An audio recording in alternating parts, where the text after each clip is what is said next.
Putin is not a long-termer. It's over. Exactly when and how it will be over, it's over. He doesn't have the resources. He doesn't have the manpower. He doesn't have the export that he did have. And he has a society that is deeply, deeply alienated, not by the war, but by the economic hardship that is now felt by everyone outside of the two major cities. He's going to be out of there sooner than we think. And the minute that happens, Mr. Ivanishvili, even though he's moved his money out of Russia, he's out. And the whole situation in Georgia will change. I think we should be concentrating on what's going on in Russia, what's going to follow Putin in Russia. If it's more of the same or worse, we should be planning for it.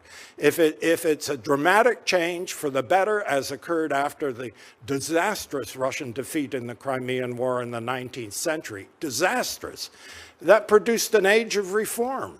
That's when they emancipated 90 million serfs before we freed slaves, 2 years before Lincoln.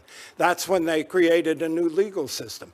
I'm not saying that's going to happen, but we have to consider all post-Putin possibilities because they are going to determine the validity of what we propose and do now. Well, it is certainly true that throughout history, it is the overextension of Russian military power that has led to collapse of Russian regimes. It is probably also true that it's been generally a bad bet to bet on Russian enlightenment following those moments of leadership change. But I think it's an important caution.